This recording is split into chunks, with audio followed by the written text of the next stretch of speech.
우리의 혈맹 미국이 동네북이 됐습니다. 러시아가 우크라이나를 침공한 것과 중국이 대만을 호시탐탐 노리는 것부터가 미국의 영향력에 문제가 생겼기 때문인데요. 이제는 이스라엘 하마스 전쟁까지 터져버렸습니다. 여기에 미국은 이란과 하마스, 레바논의 헤즈볼라, 시리아 등 아랍 국가들의 관계는 말할 것도 없고 아예 이스라엘과 함께 전쟁에 책임을 져야 한다는 비난까지 받고 있습니다. 이런 부정적 여론은 러우 전쟁이 장기화하고 이스라엘의 지상군 투입과 무차별 폭격이 시작되면서 더욱 악화되고 있는데요. 특히 이스라엘과 하마스 간의 물리적인 전쟁은 물론 여론전에서도 밀리는 모양새입니다. 가뜩이나 다극화 체제, 신냉전 돌입으로 위상이 흔들리고 있는 미국으로서는 참 난처한 상황인데요. 최근 중동에 주둔 중인 미군을 향한 공격도 늘어나고 있습니다. 만약 이런 시기에 미군의 인명피해라도 발생한다면 미국 내 여론은 더욱 나빠질 것이고 미국은 이를 반전시키기 위해서라도 총력전을 펼칠 수밖에 없습니다.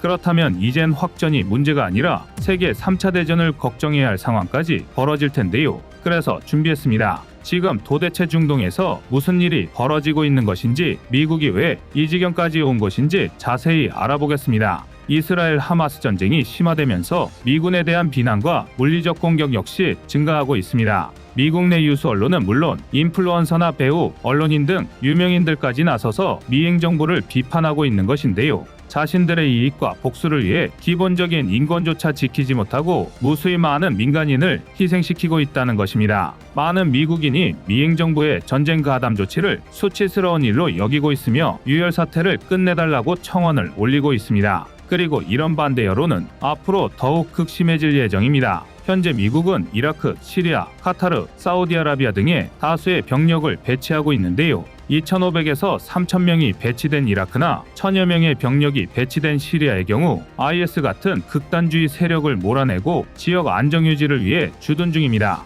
반면 카타르, 사우디아라비아는 대표적인 친미국가로서 군사적 훈련이나 협력 활동을 명분으로 중동 지역에서 최소한의 영향력을 발휘하고 있습니다. 이스라엘 하마스 전쟁으로 여러 단체의 표적이 되고 있는 건 바로 중동에 주둔 중인 파병 병력인데요. 일례로 펜라이더 미국 국방부 대변인은 최근 시리아에 위치한 미군 기지를 겨냥해 2대의 자폭 무인기 공격이 있었다. 다행히 부상자는 없었다고 밝혔습니다. 이와 유사한 공격은 지난 10월 18일 시리아 탄프 기지에서도 발생했는데요. 또 이라크 서부의 아사드 공군기지는 일주일에 3번이나 드론, 로켓 공격을 받았고 북부 하르빌 공군기지도 미상의 이슬람 무장단체로부터 공격받았습니다. 그리고 이런 방식의 무장단체 공격이 지난 10월 중순 이후 지금까지 무려 41건 이상이 발생했습니다. 미국은 즉각 이란이 미군에 대한 공격에 배후에 있다며 강력한 비난 성명을 발표했습니다. 하마스와 헤즈볼라는 물론 이라크, 시리아의 무장단체들 역시 반미라는 기치 아래 행동하고 있는데요. 도대체 중동은 왜 이렇게 미국을 싫어하는 걸까요? 이를 이스라엘의 역사와 무관하지 않습니다. 최대한 간단히 한 문장으로 요약하자면 미국과 영국의 도움으로 팔레스타인 땅을 빼앗겼다고 생각하기 때문입니다. 이스라엘은 1948년 5월 14일에 독립을 선언하였으며 미국은 이스라엘의 독립선언을 인정하고 지지한 국가 중 하나였습니다. 더구나 미국은 이스라엘에 막대한 군사적 지원을 제공했는데요. 제2차 세계대전 당시 미국은 혼자서 연합국의 병참을 모두 감당할 수 있을 만큼 막대한 군수물자를 생산했고 전쟁이 끝나면서 이는 고스란히 이스라엘로 흘러들어갔습니다. 이후에도 미국은 UN 등 다양한 국제기구에서 이스라엘을 지지하는 역할을 했으며 중동전쟁의 빌미도 제공하고 말았습니다. 이스라엘이 승리한 4번의 전쟁 중 수에즈운하 패권을 둘러싼 제2차 중동전쟁을 제외하고는 모두 미국이 이스라엘의 배후에 있었다고 해도 과언이 아닙니다. 미국의 군사적 지원이 있었기 때문에 이스라엘이 지금의 수준까지 영토 범위를 넓힐 수 있었던 셈입니다.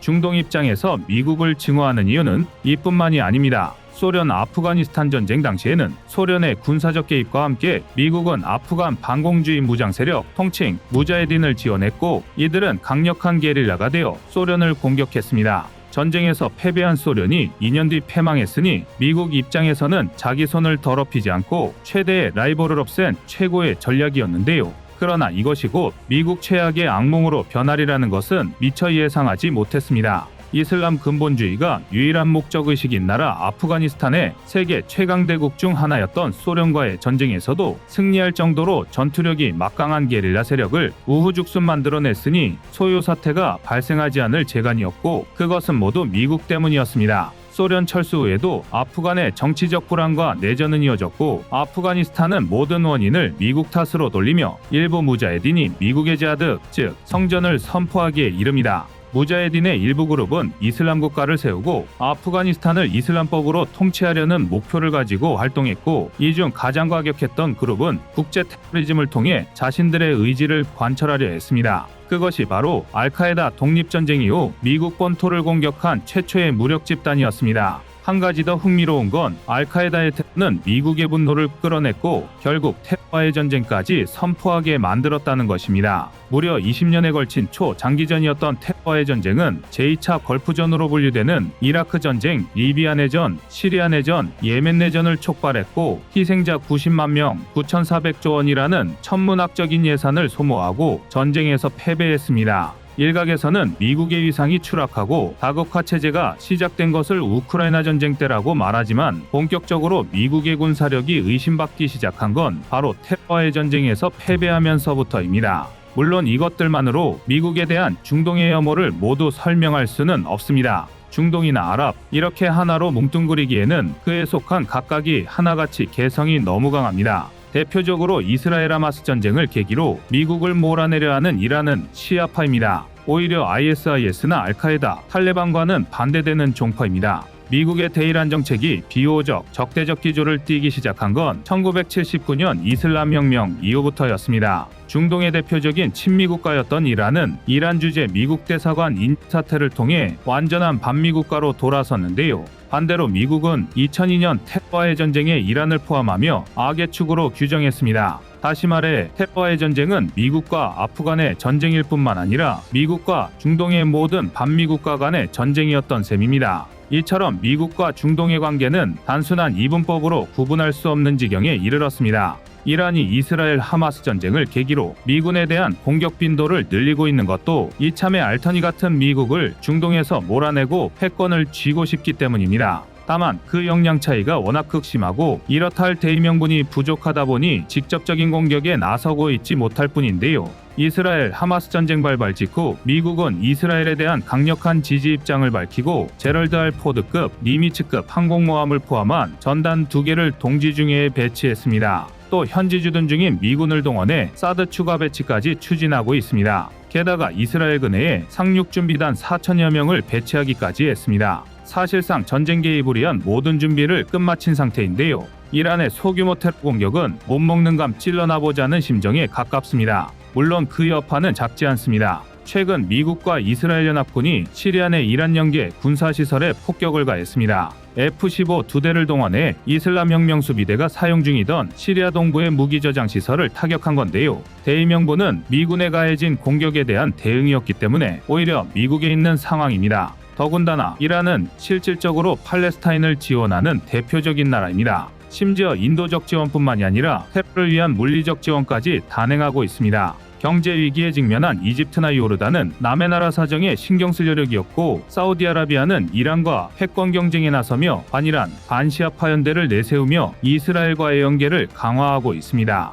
이스라엘의 가자지구 공격이 적지 않은 민간인 피해를 동반하고 있음에도 이란의 직접적인 영향력에 속해 있는 나라를 제외하고는 실질적 행동에 돌입하지 않는 이유입니다. 미국 입장에서는 이란을 약화시키는 것만으로도 중동에서의 영향력을 확보할 수 있는 셈입니다. 손 안 대고 코 푸는 격인데요. 심지어 일각의 전문가들은 이란이 미국과의 전쟁에서 불거질 후폭풍과 코로나19로 인한 경제위기 때문에 확전에 소극적일 것이라는 분석을 내놓고 있습니다. 이스라엘 하마스 전쟁을 적당히 종결짓는 것만으로도 미국이 이득을 볼 수 있다는 것입니다. 다만 문제는 미국이 감당해야 할 전장이 2개 이상이 될 수도 있다는 것입니다. 앞서 말한 테러와의 전쟁에서 실패하면서 미국은 2개의 전쟁을 폐기해야 했습니다. 문자 그대로 미국이 2곳에서의 전면전을 감당할 수 없다는 걸 인정한 것입니다. 대신 하나의 전쟁에 집중하고 미국이 자랑하는 소규모 교전을 중심으로 전쟁을 억제하겠다는 원대한 계획을 세웠는데요. 하지만 이는 우크라이나 전쟁과 함께 이스라엘 하마스 전쟁이라는 사상 초유의 사태가 벌어지면서 완전히 어그러졌습니다.